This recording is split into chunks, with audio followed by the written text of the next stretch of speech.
Hello, my name is Alden Swanson and I am the Kent County Public Schools student member of the board. And this is the SMOB report for the January 12, 2026 Board of Ed meeting. First, I'd like to give a quick update on the organization of the board. Every January, we hold elections for the board's president and vice president, regardless of whether or not new members have been elected to the board. So, the board voted to keep Trish McGee as our president, but also voted Laura McKenzie to be our new vice president, replacing John Queen. Everyone is still on the board, don't worry, we've just reorganized ourselves a little bit.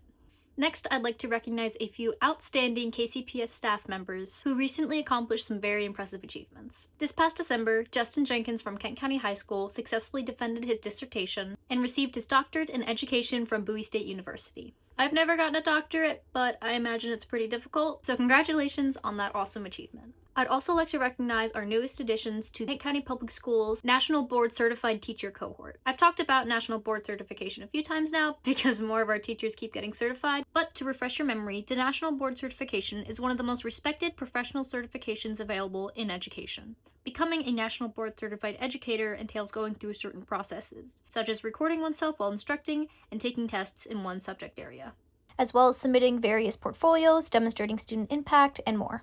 It's difficult and requires a lot of work to receive certification, which is why we're so excited that more and more KCPS teachers are pursuing and receiving certification. The 5 newly certified educators are Emmy Nickerson from Rock Hall Elementary School, Jackie Walters, also from Rock Hall Elementary School, Janet McCormick from Kent County Middle School, Courtney Whitby from Garnett Elementary School, and Mary Jessica McGee from Galena Elementary School. With the addition of these 5 new nationally certified teachers, our total is now 13 across all of KCPS, which is a tremendous amount of progress from the 2 we originally had back in 2022.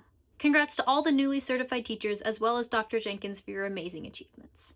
Next, I'd like to give an overview of some survey results related to our new KCPS cell phone policy that is currently being made.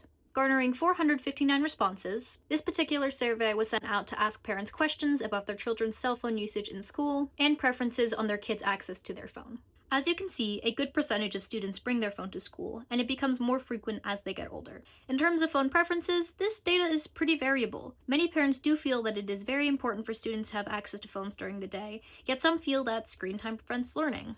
There's a pretty even split of people who approve and disapprove of students' phones being secured in pouches during the day, arguing on one hand that it's a good idea for all grade levels, and that children should have them in case of emergencies on the other. Other general sentiments include more mixed opinions, including the assertion that phones can be a huge distraction and are a documented source of mental health degradation and bullying, but that parents want their kids to have their phones in case of an emergency, among other things. If you'd like to see this presentation, here's where you can find it on Board Docs. We will use this data to inform our new policy as it formulates over the next few months. Thank you to the parents who took the time to complete this survey. We value your opinions and appreciate your engagement. Lastly, I'd like to give an update on the current data surrounding the 2026 to 2027 school year calendar, which we are currently in the process of making. Preliminary survey data shows strong support for repeating the calendar used last year, which prioritizes an earlier start date and longer breaks throughout the year.